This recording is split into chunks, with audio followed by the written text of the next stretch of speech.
बच्चों, कैसे हैं आप सभी। आई होप आप लोग अच्छे होंगे। और 7th क्लास का जैसा कि आपने देखा है कि जो हमारा फर्स्ट चैप्टर था न्यूट्रिशन इन प्लांट्स, उनके जो भी हमारे डायग्राम्स रह गए थे, फोटोसिंथेसिस का डायग्राम, पिक्चर प्लांट का डायग्राम, ये दो डायग्राम रह गए थे। तो उन दोनों डायग्राम की मैंने वीडियो अपलोड कर दी है और आपने देखी भी होगी। और अगर आपको जो डायग्राम की वीडियो है कि किस तरह से आपको डायग्राम बनाना चाहिए, अगर 1% भी आपको वो वीडियो हेल्पफुल लगी है तो प्लीज आप मुझे कमेंट करिए, आप उसमें बताएं मुझे कि ना आपको वो अच्छा लग रहा है या नहीं अच्छा लग रहा है। अगर आपको वो वीडियो यूजफुल है तो मैं आगे और भी डायग्राम्स की बनाऊं, और अगर आपको ऐसा लग रहा है कि नहीं हमारे लिए यूजफुल नहीं है तो आप वैसे बताएं तो मैं आगे को उसमें और ज्यादा हम इम्प्रूवमेंट कर सकते हैं या उसको हम स्किप भी कर सकते हैं। ओके बच्चों, तो जैसा कि हमारा चैप्टर सेकंड हमारा चल रहा था न्यूट्रिशन इन एनिमल्स। ओके, उसके अंदर हमने फर्स्ट पॉइंट हमने देखा था बकल कैविटी, उसका हमारा हो गया था। आज हम है ना इसोफेगस एंड स्टमक, इन दो ऑर्गन के बारे में पढ़ेंगे। ओके बच्चों, तो आप अपने कॉपी और अपना पेन लेके बैठिए ताकि जो हम लिख रहे हैं उसे आपको कॉपी के अंदर नोट डाउन करना है। ओके, देखिए आज का हमारा है फूड पाइप एंड इसोफेगस। आपको पता है कि हमने हमारा डाइजेशन जो है कहाँ से स्टार्ट होता है, माउथ से। हमारी एलिमेंट्री कैनाल कहाँ से स्टार्ट होती है, माउथ से, और कहाँ एंड होता है उसका, एनस पे। ओके, तो जो एनस पे एंड होती है और माउथ पे स्टार्ट होती है, तो हमने सबसे पहले फूड हमने इंटेक कहाँ किया था, माउथ में। ओके, माउथ के अंदर हमने फूड को च्यूइंग कर लिया, अच्छे से सलाइवा में मिक्स हो गया, सब कुछ हो गया। उसके बाद में जब सेकंड पोर्शन आता है हमारा, तो वो हम फूड को कहाँ पास करते हैं, फूड पाइप में। ठीक है, एक पाइप होता है हमारा, वो कहाँ होता है, फूड पाइप होता है। इस तरह से जो माउथ से फूड पाइप निकलता है और कहाँ पे एंड होता है, इसका स्टमक में एंड होता है। तो ये फूड कहाँ पास होता है हमारा, फूड पाइप में। ओके, यानी खाने की नली में। और इसी फूड पाइप का एक अलग नेम है इसोफेगस। फूड पाइप तो हमारा आम भाषा का शब्द है, लेकिन साइंस में इसका है इसोफेगस। ओके, तब क्या होता है ये, The food passes into the food pipe from the mouth and reaches the stomach. Mouth किसे इसके अंदर पास होता है और कहाँ पहुँचता है, ये स्टमक में पहुँचता है। The walls of the pipe relax and contract rapidly to push the food down. देखिए ये कुछ लाइन्स हैं जो अभी आपकी बुक में नहीं लिखी हुई, लेकिन मैंने ऐड ऑन करी है ताकि आपको कुछ एक्स्ट्रा नॉलेज मिल सके। क्या है कि जो पाइप, ये जो पाइप है उसकी जो वॉल्स है वो रिलैक्स होती है और कॉन्ट्रैक्ट हो रही।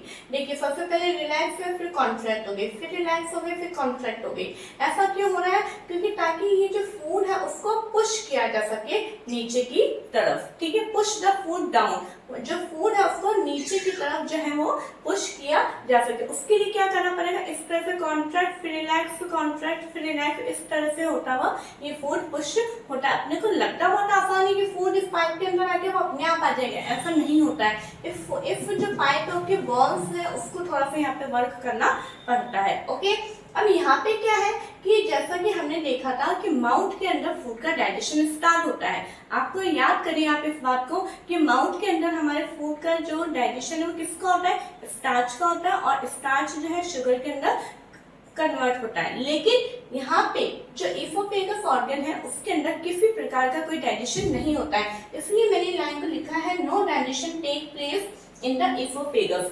आपसे अगर ये पूछा जाए कि पूरे एलिमेंट्री कैनाल में कौन से ऐसे ऑर्गन है जहाँ पे डाइजेशन नहीं होता है, तो फिर फर्स्ट ऑर्गन आएगा हमारा इसोफेगस। इसका केवल एक ही वर्क है, बकल कैविटी से फूड को स्टमक तक पहुंचाने का एक तरह से पाथ है।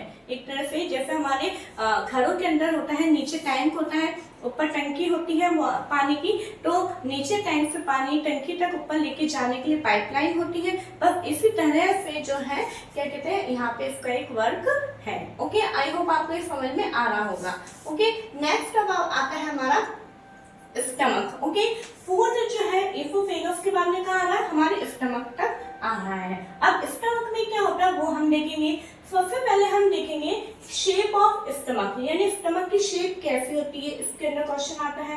Flattened J and thick walled bag, ये आप देख रहे हैं एक जे टाइप के स्ट्रक्चर होती है, फ्लैटन होती है, ये चपटा होता है, और ये एक थिक वॉल्ड, थिक इसकी जो वॉल होती है बहुत थिक होती है, मोटी होती है। क्यों?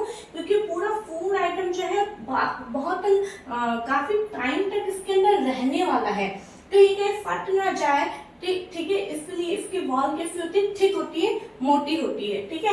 और ये बैग लाइक होता है, ओके। और ये क्या है, it is the widest part of the canal, और ये पूरी कैनाल का सबसे वाइडेस्ट, ठीक है, सबसे वाइड ये ऑर्गन होता है, ठीक है। और ये जो स्टमक है आप देख पा रहे हैं, स्टमक का हमारा फर्स्ट एंड क्या होता है, हमारा फूड पाइप से जुड़ा हुआ होता है, और इसका जो सेकंड एंड होता है वो हमारा स्मॉल इंटेस्टाइन से जुड़ा हुआ होता है। इट मीन्स क्या है कि स्टमक जो है यहाँ पे जब खत्म हो रहा है तो यहाँ से स्मॉल इंटेस्टाइन न्यू एड हो जाती है। ओके बच्चों, अभी हम जो है एसोफेगस और स्टमक के बारे में पढ़ रहे हैं, तो मैंने बस इतना ही डायग्राम बनाया है। आई चीज समझ में। अब आप आगे देखिए क्या लिखा है कि the stomach secretes 3 type of juices.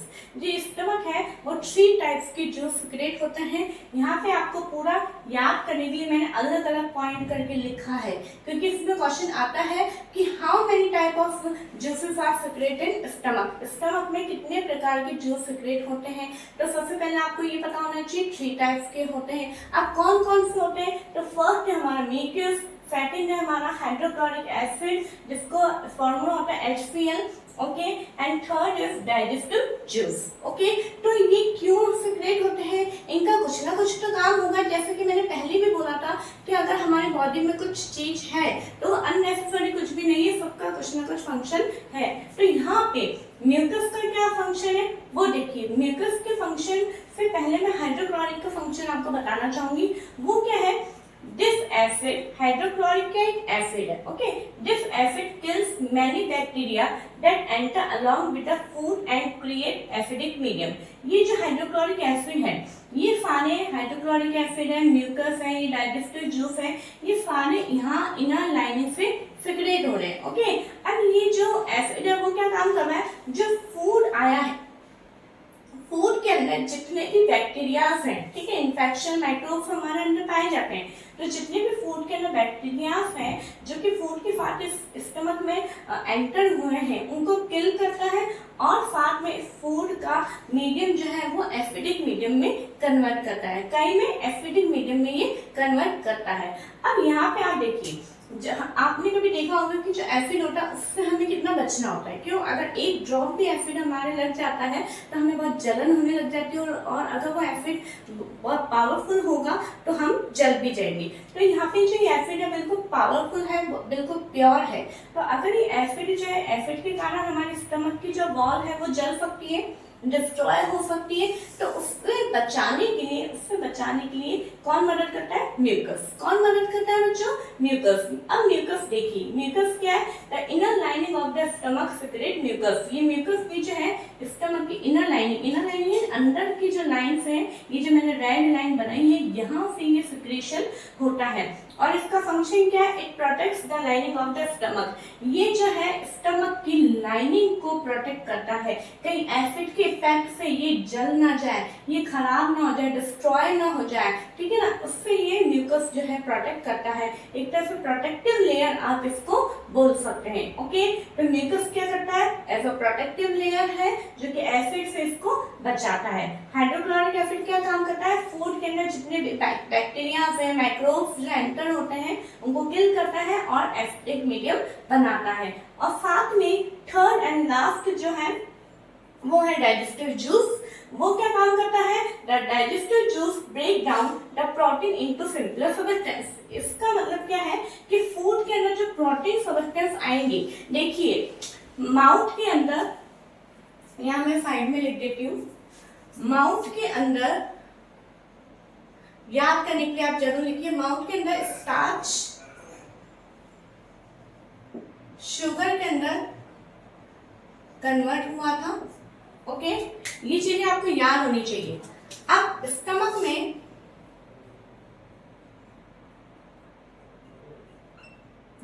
Stomach में प्रोटीन जो है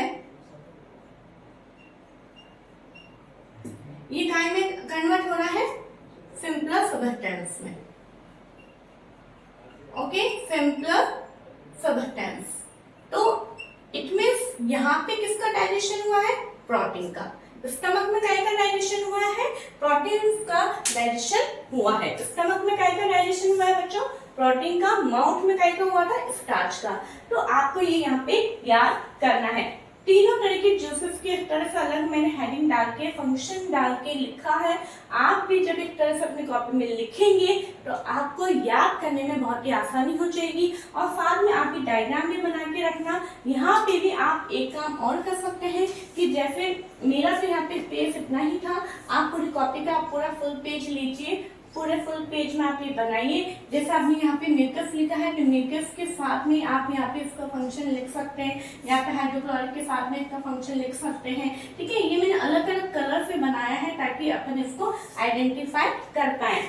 ठीक है, ये बाकी पूरा एक मिक्स होता है। स्टमक की शेप कैसे होती है, Latin J and thick walled bag like इसकी स्ट्रक्चर होती है। 3 टाइप के जो फिर यहाँ पे सिक्रेट होते हैं, mucus, hydrochloric acid and digestive juice. Okay, और इसोफेगस एक ऐसा पार्ट है जहाँ पे कोई डाइजेशन नहीं होता है। ये सारी चीजें मेन पॉइंट जो है हमने पॉइंट वाइज लिखे हैं। और यहाँ पे मैं बताना चाहूंगी, ये लाइन रह गई थी कि ये जो इस तरह से मूवमेंट होता है, contraction and relaxation, contraction and relaxation, इस टाइप के जो मूवमेंट होता है उसको पेरिस्टलाइसिस मूवमेंट कहते हैं। क्या बोलते हैं, पेरिस्टलाइसिस मूवमेंट बोलते हैं। ओके बच्चों, ये आपकी बुक में नहीं है लेकिन मैंने एक समझाने के लिए कुछ एक्स्ट्रा यहाँ पे बताया है जिसे आप अपनी कॉपी के अंदर नोट डाउन कर लीजिएगा। ओके बच्चों, तो आई होप आपको ये चीज समझ में आया होगा। और अगर आया है, अच्छा लगा है, थोड़ा सा हेल्प मिली है अगर आपके टॉपिक समझने में, तो आप प्लीज इस वीडियो को शेयर करिए और लाइक करिए एंड सब्सक्राइब करिए। Okay, thank you.